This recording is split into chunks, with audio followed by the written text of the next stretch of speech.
കോഴിക്കോട് മായനാട് യുവാവിനെ മർദ്ദിച്ചു കൊലപ്പെടുത്തി. 20-കാരനായ സൂരജാണ് കൊല്ലപ്പെട്ടത്. പ്രതികൾ ചേവായൂർ പോലീസിന്റെ പിടിയിലെന്നാണ് സൂചന. സലാം മുഹമ്മദ് ഉണ്ട് വിവരങ്ങൾ നൽകാനായി. സലാം, മർദ്ദിച്ചു കൊലപ്പെടുത്തി എന്നുള്ള വാർത്തകളാണ് പുറത്തുവരുന്നത്. എന്താണ് സംഭവം ഉണ്ടായിരിക്കുന്നത്? എപ്പോഴാണ് ഇത് സംഭവിച്ചത്? പോലീസ് എന്ത് വിശദീകരണമാണ് ഇതിൽ നൽകുന്നത്?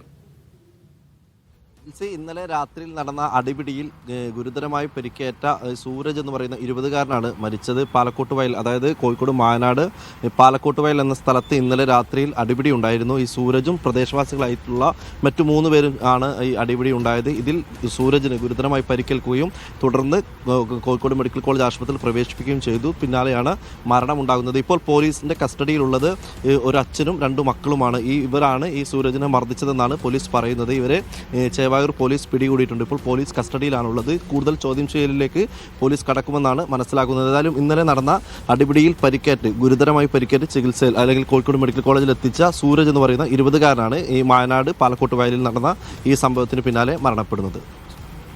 സലാം, അതായത് ഒരു കൊലപ്പെടുത്തലിലേക്കൊക്കെ പോകാൻ മാത്രം എന്ത് പ്രശ്നങ്ങളാണ് ഉണ്ടായിരുന്നത് തുടങ്ങിയ കാര്യങ്ങളിൽ ഒരു വ്യക്തത വരുന്നുണ്ടോ?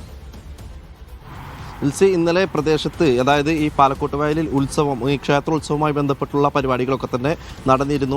അതിനിടയിലാണ് ഇങ്ങനെയൊരു സംഭവം. അതായത് തമ്മിലുള്ള 2 സംഘങ്ങൾ തമ്മിൽ ഒരു സംഘർഷം അല്ലെങ്കിൽ അത്തരത്തിൽ രീതിയിലുള്ള സംഭവങ്ങളിലേക്ക് തന്നെ കടക്കുന്നത്. ഇതിലാണ് സൂരജിന്, അതായത് ഈ അച്ഛനും ഇപ്പോൾ നിലവിൽ ചേവായൂർ പോലീസിന്റെ കസ്റ്റഡിയിലുള്ള ഈ അച്ഛനും 2 മക്കളും ചേർന്ന് സൂരജിനെ മർദ്ദിക്കുന്ന സ്ഥിതി ഉണ്ടായത്. ഇതിലാണ് ഗുരുതരമായി പരിക്കേൽക്കുകയായിരുന്നു സൂരജിന്. പിന്നാലെ തന്നെ ഈ കോഴിക്കോട് മെഡിക്കൽ കോളേജിൽ എത്തിച്ചെങ്കിലും മരണം സംഭവിക്കുകയായിരുന്നു. പോലീസ് ഏതായാലും ഇക്കാര്യത്തിൽ എന്താണ് ഈ കൊലപാതകം അല്ലെങ്കിൽ ഈ രീതിയിലുള്ള ക്രൂരമായ മർദ്ദനത്തിലേക്ക് എത്തിച്ചത് എന്ന കാര്യങ്ങളൊക്കെ തന്നെ കൂടുതൽ ഈ നിലവിൽ കസ്റ്റഡിയിലുള്ള 3 പേരെയും ചോദ്യം ചെയ്തതിനു ശേഷമായിരിക്കും മനസ്സിലാകുക. മുൻകാല വൈരാഗ്യമാണോ, ആ രീതിയിൽ ഏതെങ്കിലും തരത്തിലുള്ള പ്രകോപനം സൂരജിന്റെ ഭാഗത്തുണ്ടായിട്ടുണ്ടോ എന്ന കാര്യങ്ങളൊക്കെ തന്നെ പോലീസ് പരിശോധിക്കുന്നുണ്ട്. അത് അല്പസമയത്തിനുള്ളിൽ തന്നെ പോലീസുമായി ബന്ധപ്പെടുമ്പോൾ ഈ വിവരങ്ങൾ അറിയാൻ കഴിയുമെന്നാണ് മനസ്സിലാക്കുന്നത്. ഏതായാലും ഈ അടിപിടിയിൽ ഗുരുതരമായി പരിക്കേറ്റ സൂരജ് കോഴിക്കോട് മെഡിക്കൽ കോളേജ് ആശുപത്രിയിൽ എത്തിച്ചതിന് പിന്നാലെ മരണപ്പെടുകയായിരുന്നു. ജിൽസി.